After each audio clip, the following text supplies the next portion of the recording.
lived. I believe he just knows that it's the Gragas matchup and it's going to be the Tryndamere mid.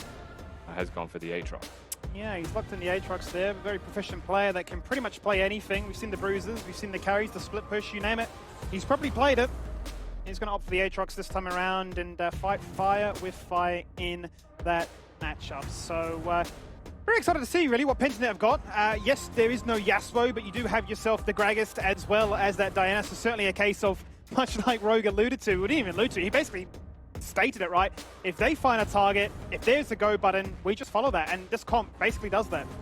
I have so many concerns for Kanga's composition, though, Skimmy. If you look, let's start with the worst of the two is Rough.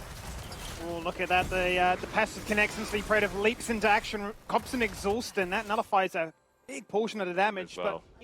But it's always exciting to have only competing. And of course, he's just such a wonderful personality. And now he's having a biff, a level down. But he's competing. He certainly is. BalKhan gets the smite, gets the dash, and uses the crab as a taxi. We go straight back to bot lane. Talk about level 2 advantage. We'll talk about a level 3 flash forward passive. There's first bloods. And it's all things Pentanet. For some reason, it's not the pause, it's the fact that you've interrupted a flow of auto attacks that just tilts everyone to the moon. You just can't talk, you can't click, you can't do much. And that is the true mental boom. And he goes. Rogue knows that one to a T, punishes Lionel. That temp, and I will steal that farm. In we go for what could be a steal of a fight. Here's the Herald is leashed down to 50%, and Liv pops the ultimate, and cosplays Kale for just a second. Won't scale like one, but certainly looks to try and output the damage that allows him to claim that Heralds. And now a very defensive TP comes in here from Liv, and that's all he can do pre-14 minutes to enable Praedyth to not go for the all-in on this kill. Bladewell goes out, flash away, a flash forward. Wall in the way, and flashes are being burnt like they're as easy as you can. We're playing at an arcade here. Nautilus flashes the wall, hooks the wall, and Liv just says, oh god, I got a blind dive. The way that they play this out is by killing carries. It's just that simple. They have a decent amount of kite.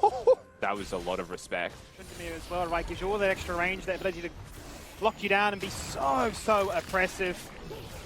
Gonna trade things out here as top jungle of Kanga look to make Winter's life go from bad to worse. He hits the cast, he looks to try and summon some form of 1v2 potential. Liv just gone.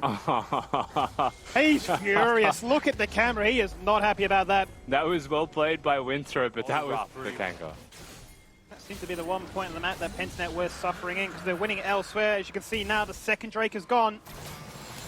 Out comes the curtain call. Dredgeline to disengage away. They've got the Karma for the shield boost. The Deadly Flourish doesn't connect. There is no room, but it doesn't seem to matter. They've got one locked in their sight. Now they find a second. There is the execution. The exhaust prevents PGG's bot lane from running away. You can take a Drake, but we'll take 2. Yeah, they look for the objective. They do get 5 people there. They understood the timing to rotate, and they played the number game. That was how they got that advantage there. No risk in going like a Nautilus Kai'Sa comp, because Kai'Sa holds their own 1v1 with most AD carries fine, as long as the Jinx, the Caitlyn are taken off the board.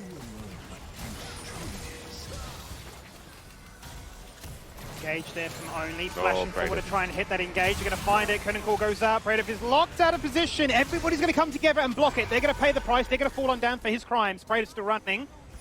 Rogue is already down for 10 seconds. The rest of PGG retreating. Only is on the hunt. Cutting off the angles. Not required because lived. Fires from there. That is quite simply a Samira that should have flashed, but we're back. Fantastic summary there. 10 seconds and it's over. Back to live and, we're not living. Apparently, only falls on down. There's a second. It's a 1-for-1 trade so far. Both the AP assassins on the score sheet. BalKhan jumps in, but there is no Moonfall this time around. He's going to find the Crescent. He's going to find the Eclipse. He's going to find the Moonfall. He's going to find it all.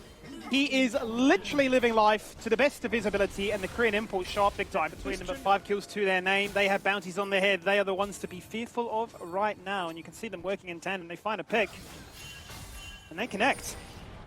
Third Dragon up for grabs here. Mountain Soul is what we're playing for. With Kanga having the inside track, only behind enemy lines. Looking to try and jump in here on towards BalKhan, which has the Zonias once more. Praedyth already been burnt, has no flash, and will just fall on down for free. No smite now for 30 seconds. They're going to have to sacrifice this one, but this is almost, you'd say, a Tryndamere's playground of just split pushing. It's just really nice decision-making by Kanga. I want to... enough to try and overcome team synergy. Is Only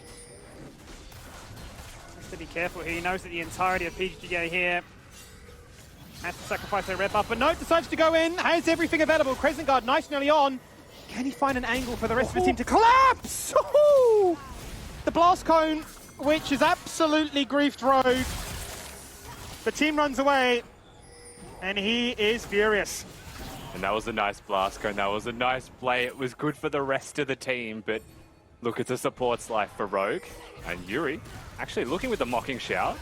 Certainly is, has the Ghost available. Now he pops the Undying Rage. Oh, He's there! He couldn't pop it! He didn't expect the burst! Liv has taken him down and said, if you can one-shot, I can too. And you can tell by his... both respective teams are just quaking in their boots with how much money these bruisers have. So it comes down to a battle of the bruisers, I think, and these two are just cheesing that Baron out, but it has been spotted. Liv has to TP. He's a world away right now. This Baron is falling on down, but in the meantime, his Undying Rage has popped just out of range of that fourth and final shot, which would execute him. They've done enough. He held his nerve, did not burn the TP, and they managed to zone him away. The price, Chungy's life, down to 30 seconds. 2PGG just run it back once again. I mean, well played by, again, the mid-jungle Praedyth caught again. I just try and catch them on that mid-wave instead as Liv jumps in. He's isolated from the rest of his team. The Sturks gets popped. He's so tanky, but not enough. Inferno Trigger instead. A CC's there to interrupt. They're looking to try and take out leemas. A flash ball from Winter. He misses the body slam combo. Doesn't matter. He gets rooted. He burns the blast cone. And there are no flashes in the vicinity. A body slam is nice. BalKhan can flash over the wall. He doesn't need to. He's got mobility. He takes you down. And now they're playing Catch the Teemo. Except this time, it's a Karma. Yeah, and it's looking pretty rough if you're a Lionel fan right now. This exact moment, I mean, you're just going to get gradually run down by a Tryndamere. There's never going to be an escape from that one. Drake going to be secured here as well. You could argue that PGG have had moments where they've looked to be the stronger team. Maybe the scoreboard would represent that, but...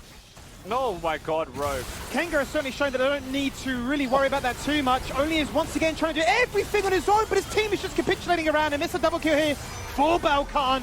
Liv tries to back back. He finds one, but it's not enough. Because this guy literally is a demon. The Korean imports, welcome to Australia, farm all those kills. I don't think Rogue said a single word of a lie when he said it's been 2 days of scrims, but my Koreans are just nuts. Like, look at them go, man. 9-1, 4-1, the Tryndamere, the Diana, the carry champions at that. Skimmy's dispersed from his use of the ult. It's the little things, but Gragas enthusiasts are very different to Gragas players. 2-level leads. No. This Tryndamere is just looking for the kill. You're gone.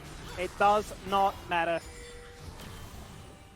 No flash, no ghost, just a Gale Force.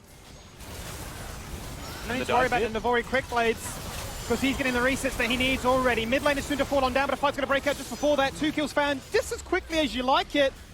The mid turret's gone. Chungy on the flank, trying to buy a time. Praedyth says, I'm not interested anymore. I'm just going to go for the win. You can disengage away, but you're going to take too long to reset back to that fountain. He's going to go golden as BalKhan. They're going to take down one turret. They're going to take down a second at 27 minutes, and they say, we are the team to watch. We are the team to fear. We're the team to get the victory.